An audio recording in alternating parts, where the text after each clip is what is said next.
Hey, what's up, guys? Just got done with the video, I think yesterday, right? Just got done with the video yesterday on the Hybrid Hunter, right? Did a whole video on it.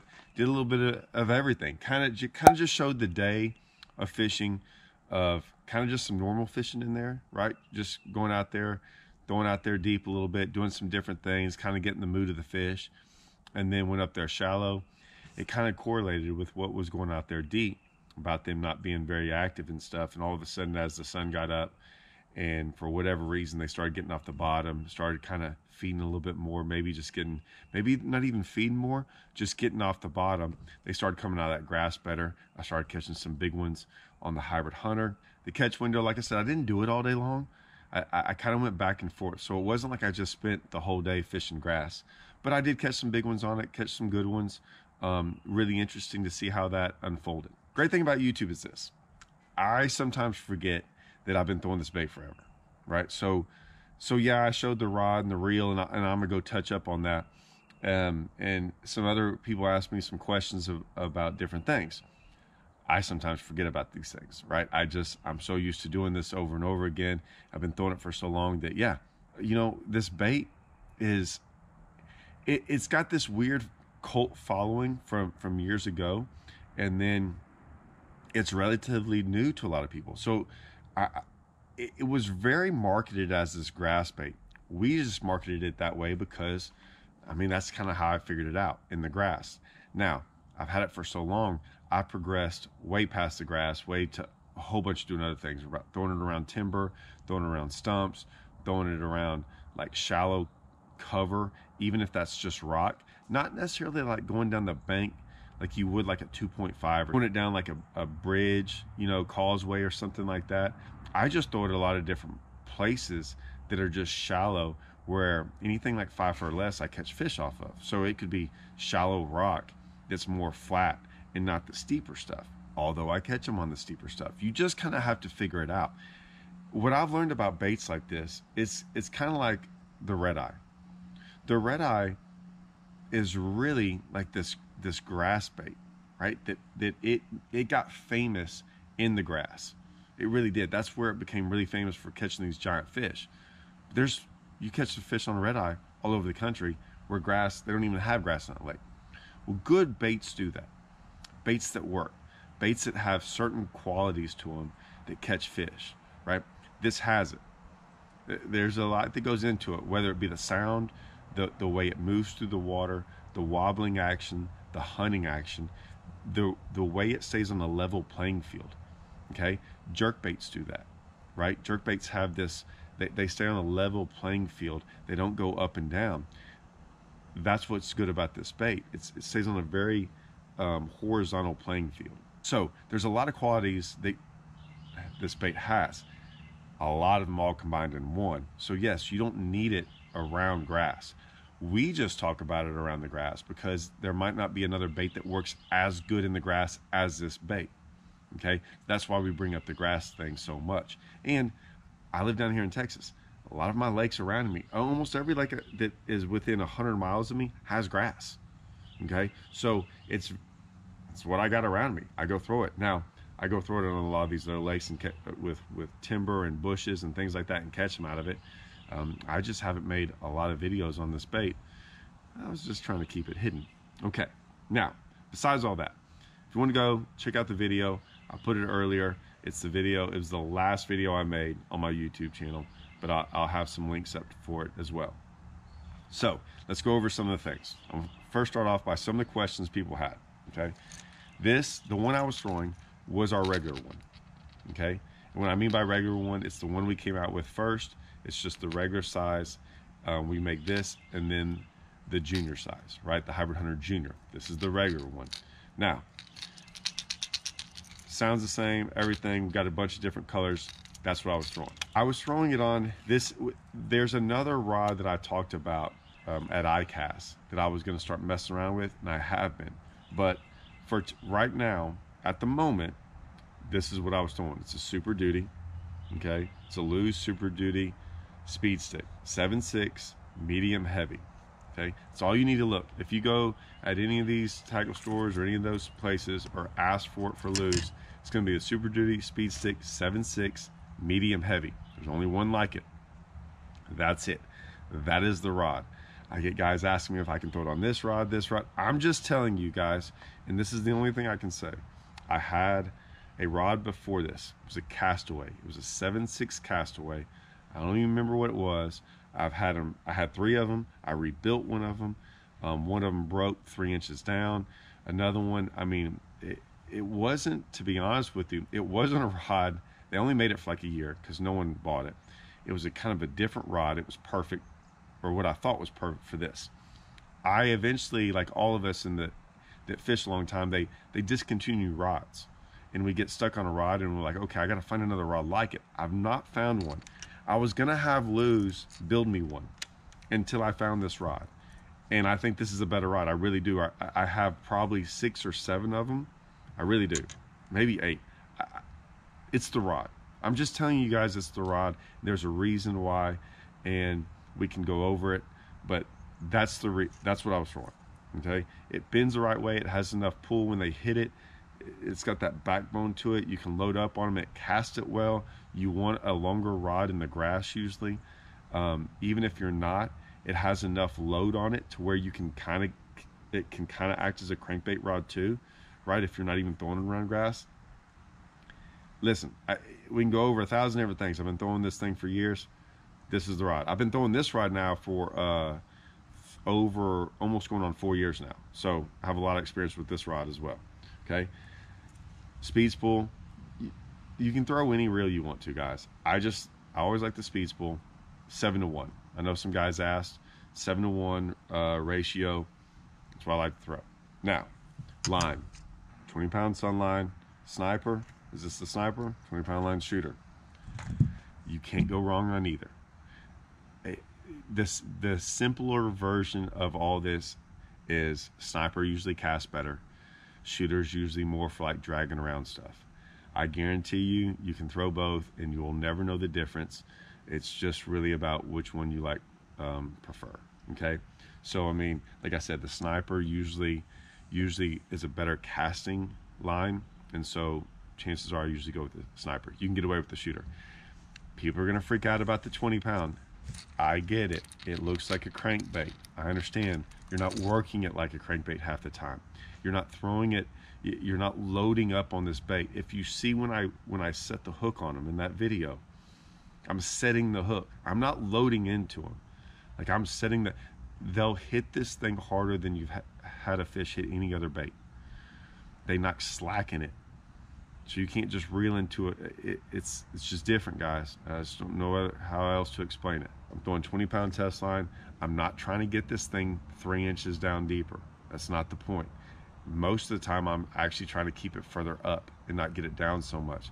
But even then, even if you went down to a lower test pound line, we're talking inches to get it down a little bit further. It's not a bait that goes down 10 foot. It doesn't go down that deep. So you're not going to achieve all this like crazy amounts of more depth with it. You can fish it with whatever you want to. I suggest 20. That's just what I'm suggesting. It's what I've always thrown. Like I said, that's the one I was throwing, was the regular size one. Let me get the smaller size. It's my regular size ones, okay? These are my smaller size ones. I'm gonna dig in here and find one. Now, it's crazy. Half of them don't even have hooks on here. A lot of these I got, like this one. This one's never been thrown before. This is the Hybrid Hunter Junior. I get a lot of these baits because I'm the one halfway, I'm not saying designing them, but I have a lot to do with all this stuff. So I'm in the process of they ship me some, like, so if you look in here, I mean, half of them, they don't have hooks on there, right? They send them to me. I would guarantee I got 100 of these without split rings or anything. And I'll, first batch, whatever. But that's the Hybrid Hunter Junior, okay? Same thing as the regular one, okay? Now, can you throw that thing on the same rod? Absolutely. With 20-pound test line, you can do the same thing. I promise you can. Can you go to a 7'3" rod? Yes. On the Hybrid Hunter Junior, you could. I like to just keep I have so many of those rods, I don't mind. I'll have 2 of the big ones on, 2 of the small ones on, and 2 of the shallow ones on, which I'll get into in a second. But you can use that same rod, or if you'd like to do something smaller, you can do a 7'3", and you can have 17-pound test line. A lot of people feel they have to change, so if you feel like you have to change, that's what I would change to. But you can keep what you got going on. Now, let's get into the shallow ones. This is my shallow box, okay? Now, if you look at this, let me put this down. This is a regular hybrid hunter. This is the shallow hybrid hunter. Okay, we'll let you look at them for a second. They sound the same. Everything looks the same on them. Yeah, this is it. Now, if you want to tell them apart, this is what we had. Look at the bottom of this one. Look at the bottom of this one. This says shallow. Has an S there, right? Has an S right there. That's how you know this is a shallow one. They look identical. It's because they are identical, except we've done some stuff to the shallow one to make it only run like a foot underneath the surface. Okay, I'm not going to tell you why, because hey, that's our little secret. But that is the difference. This thing, exact same thing. Okay, guys. Once again, Hybrid Hunter Junior, shallow Hybrid Hunter Junior. They look the same thing, sound the same thing, same body type, same bill shape. Everything's the same, except we made this one only go a foot deep. Once again, if you look at the bottom of them, right? Nothing. This one has an S. Lets you know it goes shallow. That is the difference. That's the only difference. So just look for on the bottom. If it has an S, it's a shallow running one. That's all you need to know.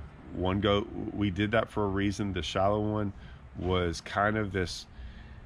We knew we wanted a shallow one because of the way the grass grows.